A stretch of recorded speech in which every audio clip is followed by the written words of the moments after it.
Aujourd'hui on se retrouve pour une vidéo sur mes études, donc sur ma licence de psychologie que je fais à l'université catholique de Lyon.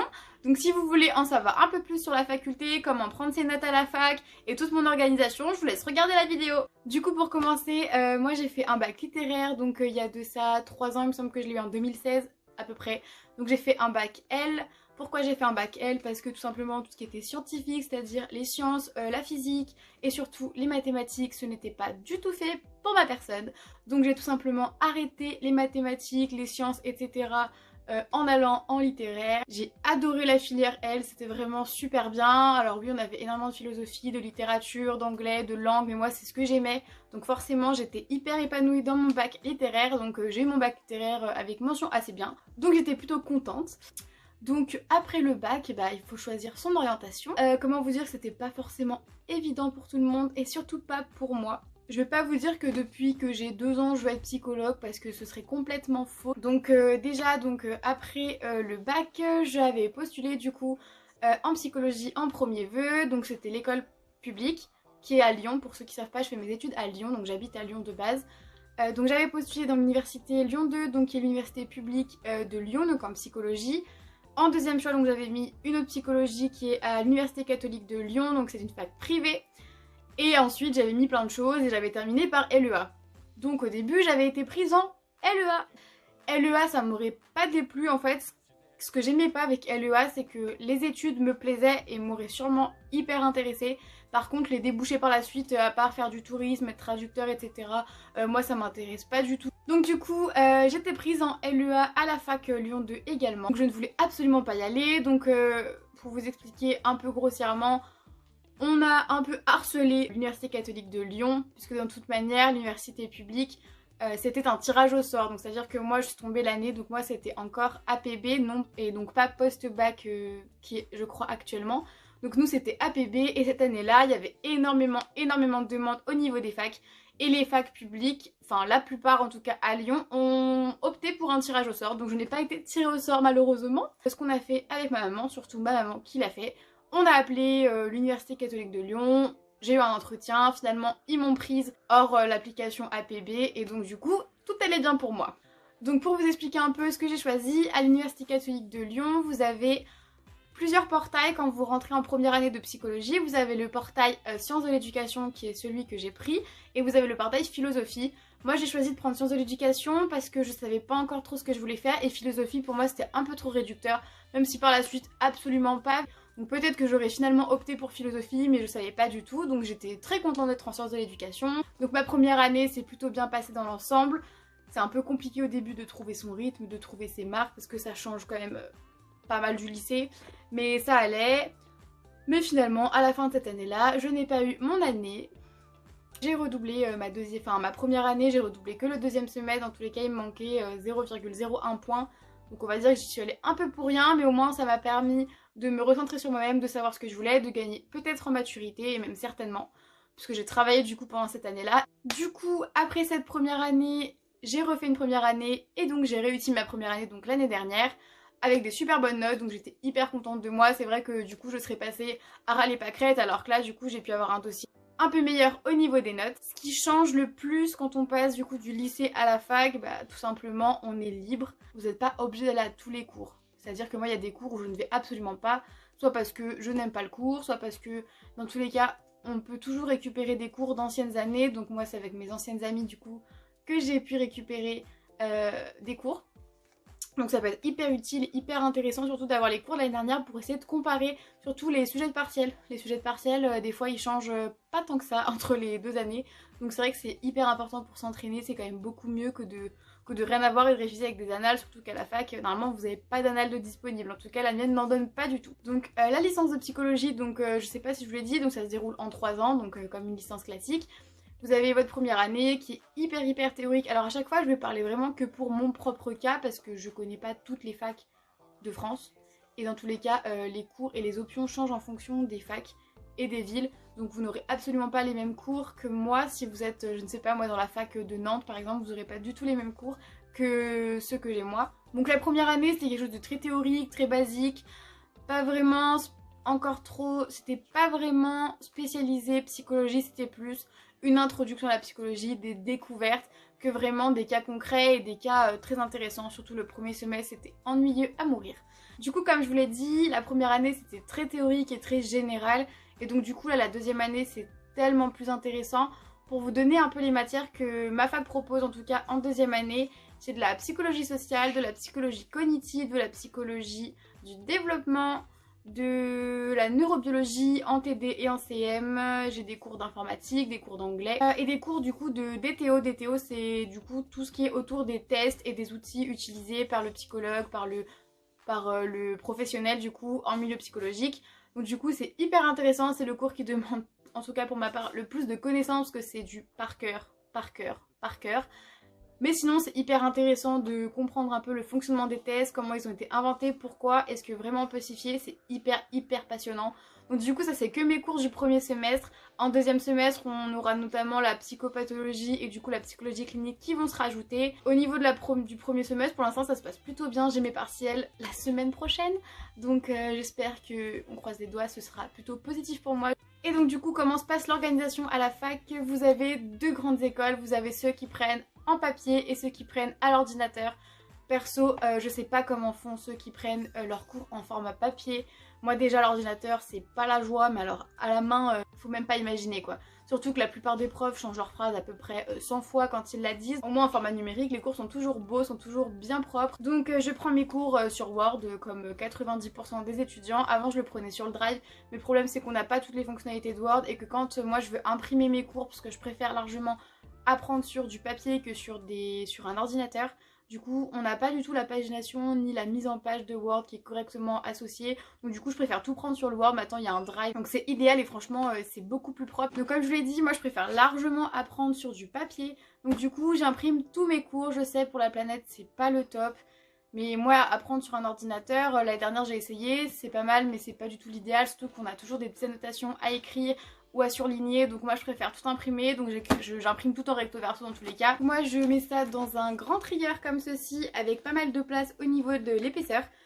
Du coup là j'ai toutes mes matières, j'ai la psychosociale, la biologie, la cognitive, le développement et des théos. Du coup c'est tout bête, je vais pas vous apprendre à écrire des cours, mais moi je fonctionne par code couleur, donc je mets toujours mes titres en gros et en bleu, et ensuite mes grandes parties en rouge, mes sous-parties en bleu marine, en vert, peu importe.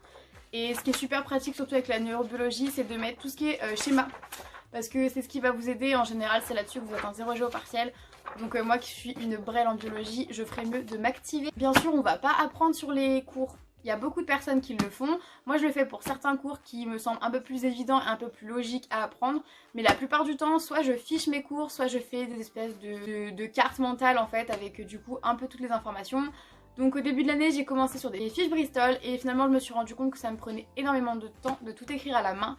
Surtout que je n'ai pas du tout une mémoire quand j'écris mes cours à la main, donc du coup pour moi c'était une perte de temps. J'ai plus une mémoire visuelle. Sur certains points, tout ce qui va être coloré, ça va énormément attirer mon œil. Je vais plutôt avoir une mémoire auditive. Moi, il faut que je me récite les cours à l'oral. C'est beaucoup plus évident pour moi. Au moins, je me répète les cours sans cesse et ça rentre beaucoup mieux dans mon petit cerveau. Donc pour vous montrer comment faire une fiche sur Word, c'est super simple.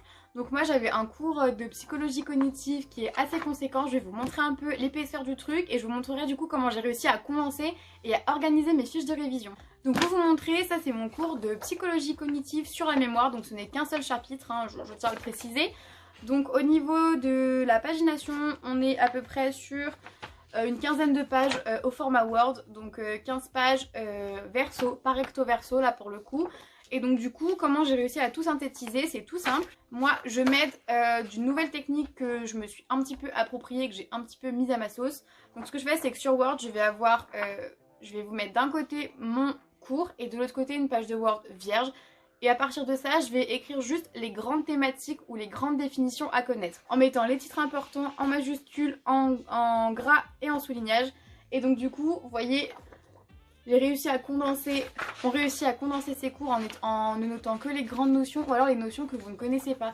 Vous n'êtes pas obligé dans vos fiches de révision de noter tout. Par exemple, si vous connaissez un chapitre sur le bout des doigts de base ou que vous connaissez bien les notions, n'écrivez pas tout, écrivez les éléments qui sont un petit peu difficiles pour vous à retenir ou alors écrivez les exemples ou les plus qui du coup feront de votre copie quelque chose de beaucoup plus sympa à lire pour la prof qu'une autre copie quoi. Vous allez avoir un bonus que les autres n'auront pas eu. Ça c'est quand vous connaissez hyper bien un cours. Quand vous connaissez moins bien un cours, comme celui de la mémoire pour le coup, pour moi, parce qu'il est très complexe, ce que vous faites, c'est que vous mettez les grandes thématiques, le nom des auteurs, c'est hyper important. Si vous ressortez des auteurs le jour de l'examen, alors des fois c'est imposé et des fois ça peut vous faire que du surplus et que des points bonus, on va voir que votre copie sort du lot. Donc c'est hyper important de noter les dates pour toujours bien savoir où on est dans la frise chronologique, en fait, savoir quel auteur a été avant, après, et je vous assure que ça c'est hyper important pour connaître les concepts, comprendre un peu comment tout ça a évolué, c'est beaucoup plus pratique. Donc vous pouvez vous faire une frise chronologique sur vos cours. Quelque chose qui marche hyper bien, pour moi en tout cas, c'est de faire des tableaux. Donc ce genre de tableau qui se présente juste là, donc là c'était pour expliquer les différentes mémoires qui existent et les différents courants de pensée. Donc c'est très pratique. Bien sûr, il faut avoir une mémoire visuelle, mais pas que. Si vous avez une mémoire auditive, ça peut vous aider de lire des petites sections de parties à chaque fois pour retenir beaucoup plus facilement que de lire des paragraphes entiers. Là au moins mes phrases sont condensées. En général, je réécris avec mes propres mots, donc ça va pas être du vocabulaire hyper élaboré à part pour des termes techniques qu'on est obligé d'apprendre.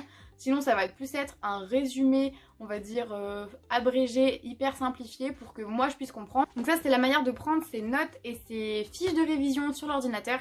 C'est très pratique et surtout vous ne perdez pas de temps. Vous pouvez très bien faire du copier-coller sur des parties qui sont importantes. C'est bien plus rapide que de devoir tout écrire à la main. Mais si vous avez tendance à apprendre plus facilement quand vous écrivez à la main ou tout simplement vous aimez faire vos fiches à la main, vous préférez relire votre écriture qu'une écriture d'ordinateur, ce que je peux tout à fait comprendre. Vous avez également, vous devez connaître les fiches Bristol. Donc là moi je les ai mises dans un petit classeur. Donc j'en ai quelques-unes que j'avais commencé à faire, mais je me suis vite rendu compte que par exemple là c'était mon cours de tests et outils, donc de DTO, que c'était pas du tout utile pour moi de faire des fiches vu que ce cours est limite à connaître sur le bout des doigts. Donc réécrire à chaque fois tout mon cours sur une fiche Bristol n'avait absolument aucun intérêt, à part si vous avez une mémoire qui enregistre quand vous écrivez. Sinon c'est complètement inutile de faire ça, vous perdez votre temps. Mais sinon ce que vous pouvez faire, je vais quand même vous montrer une petite feuille. Du coup ce que vous pouvez faire quand même, je vais quand même vous montrer une partie. Donc par exemple j'avais résumé un test entier sur 3 feuilles Bristol. Donc c'était assez condensé, mais c'est vrai qu'il me manquait pas mal d'informations et vu que c'était que du par cœur comme je vous l'ai dit, c'était pas forcément judicieux de ma part. Donc vous voyez, ce que vous faites, c'est que vous écrivez à chaque fois votre ECM. Moi ce que je fais quand je fais des feuilles Bristol, ça m'arrive encore pour certains cours, comme par exemple les statistiques. Vu que c'est des cours qu'on écrit beaucoup de chiffres et beaucoup de formules, c'est pas du tout pratique de l'écrire sur l'ordinateur. Donc sur les statistiques, je me fais des fiches Bristol. Donc, par exemple, ce que vous faites, c'est que vous marchez en code couleur. Moi j'avais mis ce cours là en bleu. Donc je vais écrire que sur des feuilles Bristol bleues et je vais dissocier du coup toutes mes matières. Surtout en grands thèmes généraux. Je m'entends quand je dis ça, par exemple, tout ce qui va être scientifique, sciences dures, donc tout ce qui est biologie et statistique, je vais y mettre d'un côté, donc par exemple le vert. Ensuite je vais avoir les cours que j'appelle un peu plus littéraires, dans le sens où c'est beaucoup de phrases, beaucoup de contenu écrit que je vais mettre par exemple en rose. Et ensuite je vais avoir les cours annexes ou les espèces d'options que je vais mettre dans une autre couleur. Donc ce qui est pratique quand vous prenez des fiches Bristol, c'est d'acheter le petit classeur qui va avec, ça coûte pas très cher.